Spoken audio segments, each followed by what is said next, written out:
What are you here to teach, Scorpio? And what are you here to learn? These are some questions to ask yourself as we head into the month of September. Hey, welcome to Zero's Journey. I'm Madeline. Very happy to have you here, Scorpio. So, before we get into the story of your month, Spirit has a sort of GPS for you, a mission statement for the month of September. Soul work. Look at that. Love how the lighting is like blasting. So, do you know what your soul work is, Scorpio? Some, y'all are intense motherfuckers. I got some Scorpio placements myself. A lot of y'all do know what your soul mission is, or at least you have a sense of what gets your passions roiling. Poetry, music, art, intensity, transformation, transmutation, soul work, energy work, magical work, occult work. I'm hearing all these things, okay? Y'all know that these are general readings, Scorpio, and these are different messages for all the different Scorpios watching this. Spirit is asking for a sort of reawakening. A lot of you, it feels like, as I tune into this energy, are very much aligned with it. Like, oh yeah, I'm on my soul mission. I am in the process of doing my soul work. But for some of you, it's very easy in this dense earth school human fucking world to lose sight of the sort of mystical, the overarching, because we're right here in the mundane. Well, Spirit is asking you to, and they're using these words very deliberately, to marry the magical and the mundane this month. Because it's going to tell you that if you're trying to find the magical in the mundane and you can't find it, then that thing may not be for you. You know what I'm saying? Like, Spirit has been using a great question with the fixed signs in particular today, which is, how can I get the most possible enjoyment out of this activity? When we ask ourselves that when we're doing anything, we juice it up. We offer it more charge. And that's where I'm saying, if it's like nothing would bring more life and more joy to this activity, like I just hate this, then it may not be fucking part of your soul work. You may be hearing the kind of like, Spirit is being very descriptive here, the kind of like tattered voice of your soul, like, please no. And I say tattered because, for some of us, we have soldiered on through things we felt like we needed to do, soldiered on through jobs, soldiered on through relationships, and Spirit is saying of all kinds. Yes, that can bring to mind soldiering through romantic relationships. We're staying together for the kids, or like, oh, but their past is so rough. It's okay that they treat me like shit. I'm gonna stick with them because they really love me. They just don't ever show it. No judgment, no blame, no shame. Spirit is just being loud. If you were soldiering on through something and it does not feel wedded in any way to the magical, to the broader, to your soul, then it ain't for you. Okay? Keeping it light for Scorpio. Let's get into the month. Let's see how soul work and your awareness, or perhaps need for awareness of your soul work, weaves its way through the month of September. Spirit, can you tell us more about the month of September for Scorpio? Scorpio sun, Scorpio moon, Scorpio rising, and dominant folks. What do they need to know this month for their highest good? What do they need to know about where they are, where they've been, where they're going? What do they need to know about what energy is available to them, inside and outside, for their highest good? Spirit, to move toward their most aligned, authentic, joyful future. What do they need to know for their highest good? The month of September, Spirit. What do they need to know? Scorpio, sun, moon, rising in the month of September. All right. I don't count. I just keep shuffling until Spirit says stop. So let's see what we got here, Scorpio.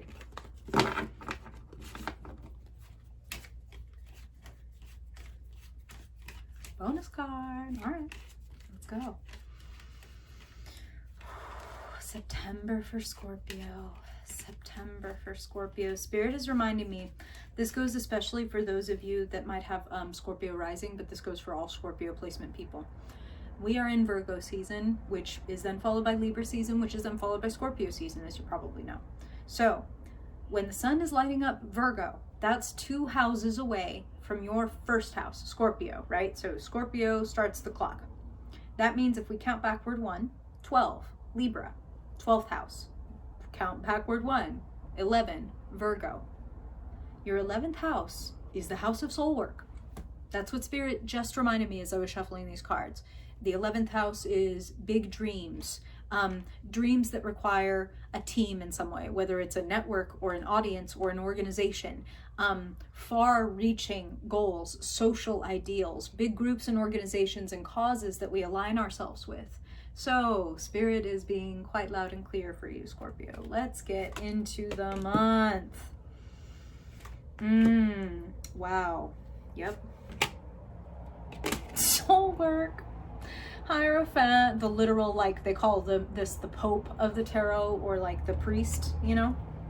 It's the counterpart to the High Priestess, which is kind of, the High Priestess is the more intuitive, the Hierophant is the more organized and institutional type of spirituality, like church, right?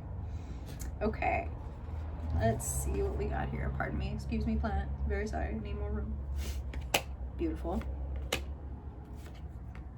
Beautiful. Okay.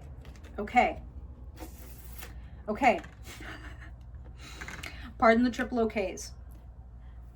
I'm gonna come right up front and say something that do any of y'all have either Taurus or Leo placements? I'm just curious, because there seems to be kind of an overarching message across the fixed signs, which makes sense.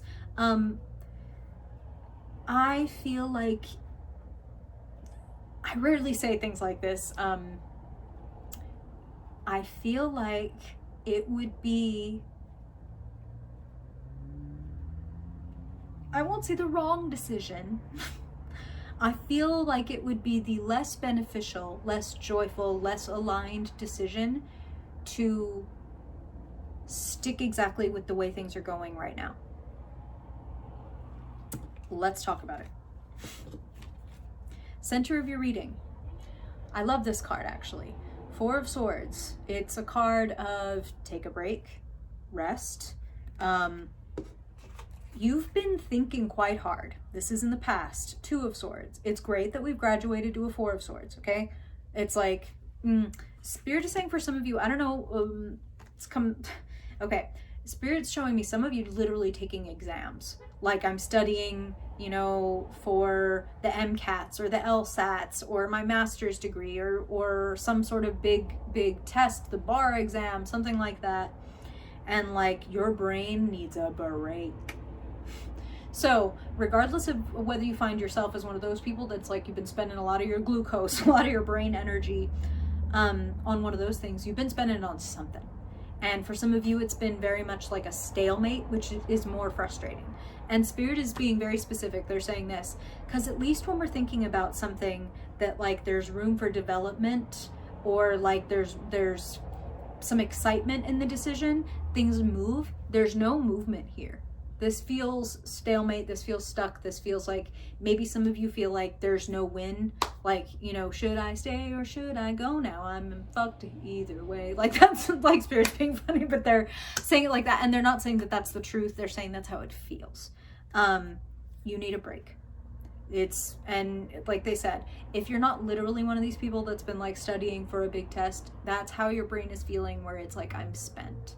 We've been focused on this one topic or need or subject or whatever for so long that like my brain is tapped. I need some space. You need breaks, you need naps, you need output. You've been getting a lot of input, and this world is built that way. Forgive my cat about to make loud noises, pushing things off of things as cats are wont. Input. And this world, the society wants to give us a lot of input. Media, music, YouTube, news, phone notifications, noise, all the input. And it doesn't give us that many natural places for output. There are things that we have to like make time for, like meditation, or carving out some time to just go for a walk by yourself, maybe even no headphones. keep the headphones if you want the headphones. The walk is still good, but it's like breathe out time. It's release time. Journaling can be great for that, because it's like, I need to get this out of my head. That helps create a lot of space sometimes. And Four of Swords is all about getting our thoughts in order. What am I really feeling? I've just been through something. Reflecting. And now Spirit is asking me to remind you of something really cool. If you look at a classic version of the Four of Swords card, like the Rider-Waite, the very popular, like if you Google tarot cards, they're those really classic old looking ones that pop right up, right? So in the Rider-Waite Smith deck, the Four of Swords is depicted as we're inside of church and we're looking at a gold tomb. We can see the shape of a person there, you know, it's a tomb, so it's not them, but they're lying there encased in gold with their hands up in prayer. The Four of Swords is based on the fact that back in medieval times, it was customary for knights, before they went off to war, to have a tomb carved in their image, just in case, you know, they weren't lucky enough or skilled enough to come back. And if they were lucky or skilled enough to come back, it was customary to spend some time laying inside of that tomb in reflection and in prayer. Will I go back to battle again? Did I serve honorably? What could I have done differently? Do I want to have blah, blah, blah, blah, blah. I say blah, blah, blah, but these are sacred blah, blahs. These are, where am I? Where have I been? Where am I going? I'm going to be very intentional about it. Now, crossing that Four of Swords, which is a card of healing, we have the card of you've been through something. Five of Cups, a loss, and Spirit is saying this won't apply for all of you, and I don't want this to frighten you, because this is not a future portent. This is something that they're telling me is currently being experienced by some of you, which is mourning, death, someone close to you, friend or family, or someone passing away, and mourning that. Maybe you've been in the fight for a long time, and this is finally like the end came. And for those of you, I just want to send you love and peace and wish for your healed heart as soon as possible, because I know there's really nothing to say when we're in grief. I lost somebody myself this past summer, and there's never anything to say. There are memories and there are reflections, and there is spending the time in the tomb so that you can make adjustments from where you are. That's the one beautiful thing offered by loss, even if not death. You know what I mean? I'm even talking about like the way a breakup can feel like a death, because it's a loss. Like, that's not here anymore. That is gone. That is now only something I can feel or see or experience in memory, and never again in the physical, right? One thing about loss is it can bring clarity. It can make things that seemed important yesterday seem trivial and ridiculous and totally unnecessary or unimportant today.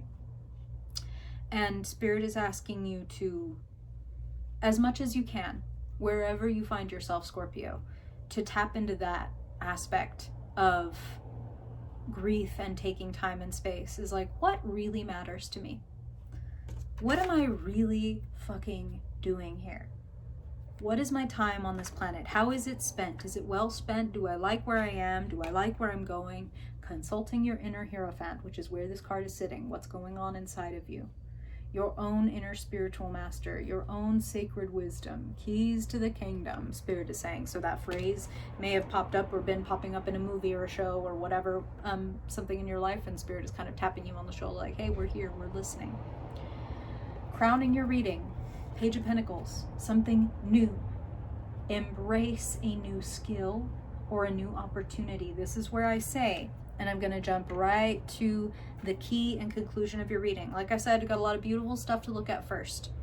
But Page of Pentacles, thank you very much, is encouraging you to embrace something new. New income, new opportunity, new idea, new skill. Like what? And it's new, okay? You're not an expert at it yet. It's something that you would need to cultivate, but it's like there's the potential here for mastery, as long as you're willing to start and be kind of a student, literal or figurative. Now, the key and conclusion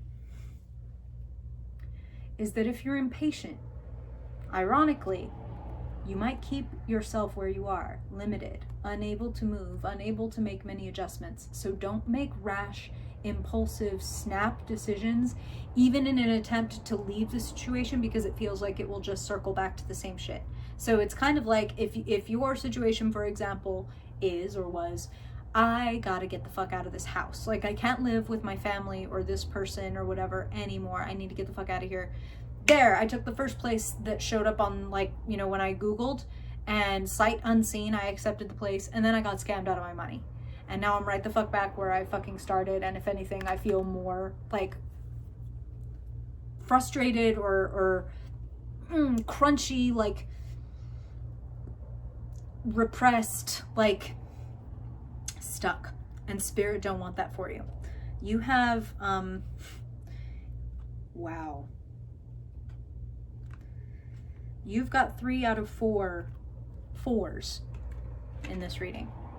4 of Pentacles, 4 of Wands, and 4 of Swords. You're missing the 4 of Cups, which is great. We don't need that. But there is, you know, like I said, fixed, like 4, square, edges, boundaries. Like, this is right where I'm sticking. Spirit doesn't want you to do that. Spirit wants you to explore your future. 3 of Wands, new adventure, new horizon, new opportunity. You know, I don't think it's a fucking mistake that we have take a little break, take a little rest, because then you're going to be heading out on a journey. Once you sort out, I hate me too. Once you sort out what you want to take with you and what you don't, what you needed to learn from the past and what you don't need to take along, you go. You pack light. You travel onward. Ships are coming in. Ships are going out. New opportunities are showing up for you. If, where you find yourself, you make yourself seen and known. What is your soul work, Scorpio? Show it off. Those of you who already know what it is, show it off. Get loud. 6 of Wands is the parade, the public acclaim, the applause. Some of you might be getting a raise or getting a job. Feels, again, new opportunity, new income. I mean, that makes sense. I didn't even think about that when I said it, but as soon as I said it, Spirit dragged my eyes down to the Page of Pentacles, like, duh. New opportunity, new income, new invitation. Show off. Show off. Don't hold back. Energy around you. It feels like this invitation is coming from a Queen of Pentacles, someone of means and resources, someone generous, someone stable. That's what Spirit is saying, and I really like that. Someone who can give a lot. Maybe you're like a protege or vice versa. It feels generous, it feels good, it feels symbiotic. The potential, 4 of Wands, a fantastic partnership, fantastic commitment. Commitment is really important. And you know what you need before you make a commitment? You need to think about it. You need to feel how you really feel, not make a decision based on, I don't want to be here anymore, I want to be over here. I just need to make a change, any change, so I'm just going to quit this job, or I'm just going to leave this person, or I'm just going to quit school, or whatever. Don't make rash decisions. And if you know that you maybe have already made a rash decision, Scorpio, then regardless of where you are, 4 of Swords serves you right now. Take time to release. Maybe you even talk to whoever this is in your life. Again, someone stable, someone grounded, someone earthy and helpful and generous, someone who isn't gonna encourage this. You know what I mean? Like, she's the opposite of Swords, right? Because air and earth, like, grounded, not fast moving, not like snap decision making. She's someone who will really think things through and help you do the same. And this person, Spirit is saying, could be very helpful in helping you figure out what your soul work is. So consider who might be a helpful ally to you in that way, Scorpio, and move toward them. It looks like a beautiful month. It looks like a potentially very healing month, and one where you do actually manage to resolve and release some old stuff so that you can move on to the next adventure. And that next adventure is all about you being aligned with yourself. So as long as you're aligned with yourself, as long as you are not lying to yourself, and by that I mean, if you have a feeling, don't tell yourself, I don't feel that way. No, I don't feel jealous. No, I don't feel mad. Yeah, I feel jealous. Yeah, I feel mad. yeah, I feel envy or whatever. And I'm not saying that you only feel bad things. I'm saying it's not hard to be like, oh, I'm happy, or I feel so secure right now. Like, that's great. We don't have to give that a second thought. It's just like, okay, good, let's keep that up.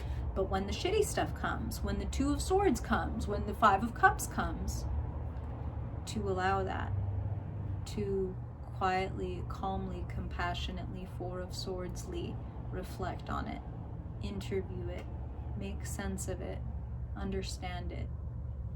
Then you move on, you release, you drop the baggage, you move on from base camp 1 to base camp motherfucking 3, and next stop, and yes, I skipped one on purpose, because once you drop the baggage, for all my nerds out there, it's like Dragon Ball Z, like training in gravity and then taking the weights off and then pew! Okay. I think we can leave it there, Scorpio. Thank you for being here. It has been a pleasure talking with you. And I would love to hear from y'all. If you've got stories, questions, comments, let me know. Or if you liked it, like it. If you didn't like it, don't like it. Like, dislike it. That helps me. Appreciate you. And if you want to keep up the conversation, you can get a personal reading or check me out on Patreon for daily readings and videos and things. Or you could head over to Discord, where you can just chat with me and other like-minded people who hang out and talk tarot and astrology and stuff. It's all good. Thanks again for being here, Scorpio. If I don't see you in one of the vlogs, then I hope you have a fantastic month, and I hope to see you in your October reading. Bye, Scorpio.